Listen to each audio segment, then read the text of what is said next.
চলমান এসএসসি পরীক্ষা বাতিল হওয়ায় এসএসসি পরীক্ষার্থীদের যে দুশ্চিন্তা, সেই দুশ্চিন্তা থেকে তারা পরিত্রাণ পেল। অর্থাৎ তাদের পরীক্ষা চলাকালীন অবস্থায় তাদেরকে কোটা সংস্কার আন্দোলনে অনেক শিক্ষার্থীরা তারা কিন্তু অংশগ্রহণ করেছিল এবং আমার শিক্ষার্থী যারা ছিল তারা কিন্তু এই নিয়ে প্রচন্ড অস্থিরতার মধ্যে ছিল। তারা আন্দোলন করার জন্য রাজপথে গিয়েছে। ঢাকা সহ দেশের বিভিন্ন অঞ্চলের যে শিক্ষার্থীরা তারা কিন্তু ব্যাপকভাবে এই আন্দোলনে কিন্তু অংশগ্রহণ করেছে এবং অনেকে এই আন্দোলনে ক্ষতিগ্রস্ত হয়েছে, অনেকে ইনজুর্ড হয়েছে এবং অনেকে শহীদ হয়েছে।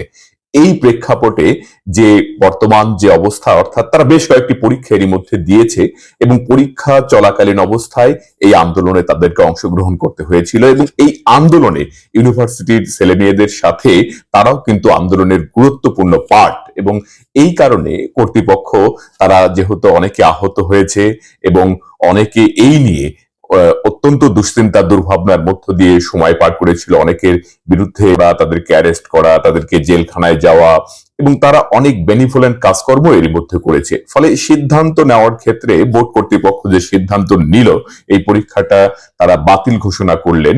ফলে তাদের রেজাল্ট ম্যাপিং পদ্ধতিতে করবে বলে আমরা শুনছি। ম্যাপিং পদ্ধতি অর্থাৎ তাদের এরই মধ্যে বেশ কয়েকটি পরীক্ষা হয়েছে এবং পরীক্ষা দিয়েছে যে সাবজেক্টগুলোতে, সেই সাবজেক্টগুলোতে তাদের রেজাল্ট হবে এবং বাকি যে সাবজেক্টগুলো তারা পরীক্ষা দিতে পারলো না সেটা এসএসসি পরীক্ষার রেজাল্ট ধরে তাদের রেজাল্ট করা হবে। বা এমনটাও হতে পারে তারা যে কলেজে পড়াকালীন অবস্থায় টেস্ট পরীক্ষায় অবতীর্ণ হয়েছিল, সেই পরীক্ষার রেজাল্টও সেখান থেকে নেওয়া হতে পারে, কেউ কেউ বলছিল আর কি, বা আমি যতটুকু জানলাম। তো যাই হোক, তাদের অন্তত এই যে দুশ্চিন্তা বা দুর্ভাবনা, তারা কিন্তু একটা ট্রমার মধ্য দিয়ে তাদেরকে কিন্তু যেতে হয়েছিল। আমি দেখেছি যে ছাত্রছাত্রীরা আসলে তারা কতটা দুশ্চিন্তা দুর্ভাবনার মধ্য দিয়ে সময় পার করেছিল।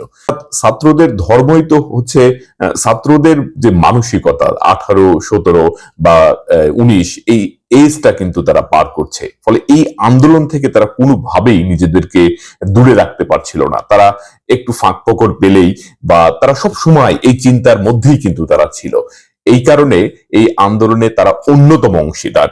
তার ইউনিভার্সিটির ভাইদের সাথে বা এই যে ছাত্র জনতার যে একটা মহা অভ্যুত্থান, এই অভ্যুত্থানে কিন্তু ইন্টারমিডিয়েটের এইচএসসির ছেলে মেয়েদের কিন্তু অগ্রগণ্য ভূমিকা ছিল এবং তাদের এই অবদানের কথা চিন্তা করে হয়তো কর্তৃপক্ষ আর এটাকে লং করতে চায়নি, আর দীর্ঘসূত্রিতা এক্ষেত্রে যেন আর না হয়। অর্থাৎ পরীক্ষা বাতিল, স্থগিত পরীক্ষাগুলো বাতিল করে তাদের একটা লজিক্যাল একটা ওয়েতে ম্যাপিং পদ্ধতি বা তারা কর্তৃপক্ষ সিদ্ধান্ত নিবে। তো যতটুকু জানা যাচ্ছে ম্যাপিং পদ্ধতির মাধ্যমে তাদের রেজাল্ট হবে। আমি তাদেরকে আসলে স্বাগত জানাচ্ছি। এখন ছাত্ররা সামনের দিকে এগোতে থাকবে, তারা অ্যাডমিশনের জন্য প্রস্তুতি নিতে থাকবে। আমার বিশ্বাস এই পদ্ধতি বা প্রক্রিয়ার মধ্য দিয়ে ছাত্ররা তাদেরকে আসলে ওই যে বলা হচ্ছে অটো পাস, না এটা না, এখানে তাদের সঠিক মূল্যায়নটাই হবে। অর্থাৎ তারা যেহেতু বেশ কয়েকটি পরীক্ষা দিয়েছে এবং পরীক্ষা দেওয়াকালীন অবস্থায় তারা আন্দোলনে গিয়েছে এবং এই প্রেক্ষাপটে তাদের পরীক্ষা এখন কর্তৃপক্ষ আসলে পরীক্ষা বাতিল ঘোষণা করলো এবং তাদের রেজাল্ট ম্যাপিং পদ্ধতিতে হোক আর যে প্রক্রিয়াতেই হোক, তারা একটা যুক্তিগ্রাহ্য রেজাল্ট পাবে এবং রেজাল্টের উপর বেসিস করে পরবর্তীতে তাদের অ্যাডমিশন টেস্টে অবতীর্ণ হতে হবে। আশা করছি তারা ভালো করবে এবং তারা এখন এই যে দুশ্চিন্তা তাদের কেটে যাওয়ার কারণে তারা হয়তো খুশি হয়েছে এবং তারা একটা শাসককে পর্যন্ত গদিচ্যুত করতে বাধ্য করেছে।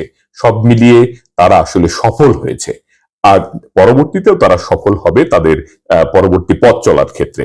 তাদের জন্য শুভ কামনা থাকলো এবং তারা ভালো করবে এই প্রত্যাশা রাখছি।